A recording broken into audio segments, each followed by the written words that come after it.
Crypto currency. नाम सुनते ही दिमाग में कॉम्प्लेक्स चार्ट्स और नंबर्स घूमने लगते हैं ना। पर चलिए आज इसे बिल्कुल अलग तरीके से समझते हैं, एक कहानी के जरिए।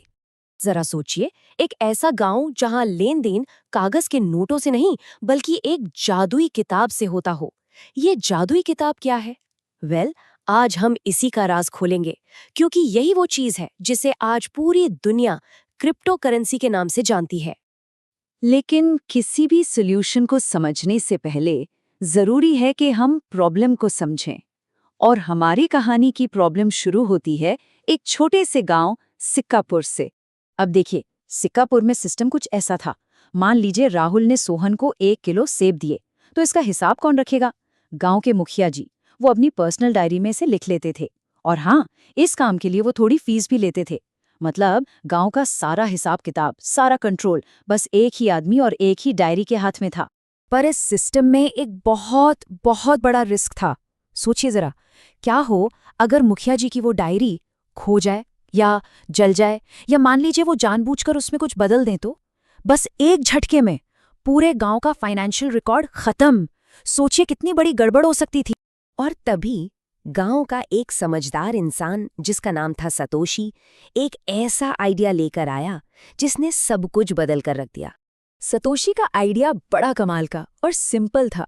उसने कहा, अब से हिसाब किताब सिर्फ मुखिया जी नहीं रखेंगे, गांव का हर इंसान अपनी खुद की डायरी रखेगा। मतलब अब एक सेंट्रल डायरी की जगह उस डायरी की एक एक कॉपी गांव में हर किसी के पास होगी। देखा, पावर एक हाथ से निकलकर सबके बीच बट गई।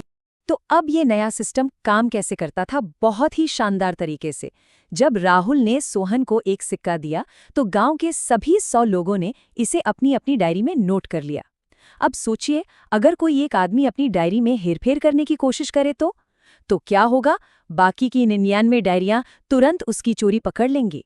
मतलब कोई भी ट्रांजैक्शन तभी पक्का माना जाएगा जब ज्यादातर लोगों की डायरी में वो सेम हो। धोखा देना ऑलमोस्ट नामुमकिन। यही तो है एक सिक्योर और ट्रांसपेरेंट सिस्टम की पावर। यहाँ तक तो ठीक है, एक गांव की कहानी है, पर सबसे मजेदार बात अब आने वाली है। ये जो सिंपल सी कहानी हमने सुनी ना, ये असल में आज की एक बहुत ही कॉम्प्लेक्स टेक्नोलॉजी को बड़े ही आसानी से समझा देती है। चलिए अब इस कहानी को असल दुनिया से जोड़ते हैं। कहानी में जो मुखिया जी थे वो असल में हमारे बैंक हैं। वो जो डायरी थी जिसकी कॉपी सबके पास थी, वही है ब्लॉकचेन। और कहानी में जिस सिक्के का लेन देन हो रहा था, वही है क्रिप्टो करेंसी। सिंपल ना? तो ब्लॉकचेन क्या हुआ? ये ठीक गांव के उन डायरियों की तरह ही एक डिजिटल बही खाता है, एक लेजर। ये हजारों कंप्यूटर्स पर फैला हुआ है, इसलिए इसे कोई एक इंसान या बैंक कंट्रोल नहीं कर सकता। और इसमें हर ट्रांजैक्शन एक ब्लॉक की तरह जुड़ता जाता है, और ये ब्लॉक्स मिलके एक ऐसी चेन बनाते हैं जिसे तोड़ना या बदलना लगभग नामुमकिन है। और क्रिप्टो करेंसी, ये हमारी कहानी का वो सिक्का है। ये कोई फिजिकल कॉइन नहीं है जिसे हम छू सकें, ये बस डिजिटल डेटा है। और इसे क्रिप्टो क्यों कहते हैं? क्योंकि ये क्रिप्टोग्राफी नाम की एक सुपर सिक्योर कोडिंग टेक्नोलॉजी से प्रोटेक्टेड रहता है। मतलब एक तरह का सीक्रेट कोड जो हर ट्रांजैक्शन को सेफ रखता है।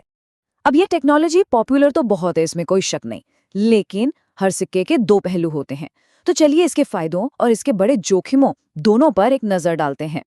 तो लोग इसे इतना पसंद क्यों कर रहे हैं? सबसे पहली बात, इसमें कोई बिचौलिया नहीं है। मतलब बैंक की लंबी लाइनों या मुखिया जी जैसी फीस की कोई जरूरत नहीं। पैसे दुनिया में कहीं भी कभी भी सीधे एक इंसान से दूसरे इंसान तक पहुंच सकते हैं, वो भी बहुत तेजी से। लेकिन अब आते हैं इसके सबसे बड़े रिस्क पर, वो है वॉलेटिलिटी। मतलब इसकी कीमत में बहुत ज्यादा उतार चढ़ाव होता है। एक दिन इसकी वैल्यू रॉकेट की तरह ऊपर जा सकती है, तो अगले ही दिन धड़ाम से नीचे भी गिर सकती है। ये एक बहुत ही हाई रिस्क गेम है। तो देखिए, ये एक ट्रेड ऑफ है। एक तरफ है पूरी आज़ादी, अपने पैसे पर पूरा कंट्रोल, कोई बैंक नहीं, कोई दखल नहीं। पर दूसरी तरफ है पूरी जिम्मेदारी। अगर किसी ने अपना पासवर्ड खो दिया तो समझो पैसा हमेशा के लिए गया। कोई बैंक, कोई कस्टमर केयर मदद के लिए नहीं आएगा। ये आज़ादी की कीमत है। तो आखिर में क्रिप्टो करेंसी सिर्फ एक सिक्का या पैसा नहीं है, ये पैसे और वैल्यू के बारे में सोचने का एक बिल्कुल नया, एक मॉडर्न तरीका है। ये टेक्नोलॉजी हमारे डिजिटल वर्ल्ड में पैसे और भरोसे को संभालने के तरीके को जड़ से बदल रही है। तो अब जब हमने इस जादुई किताब के पीछे की कहानी समझ ली है, तो एक सवाल मन में आता है, क्या इसे आजमाना चाहिए? और उससे भी बड़ा सवाल ये है कि क्या ये सिर्फ पैसे भेजने का एक नया तरीका है, या यह हमारे भरोसे और कंट्रोल करने के पूरे सिस्टम को बदलने की ताकत रखता है?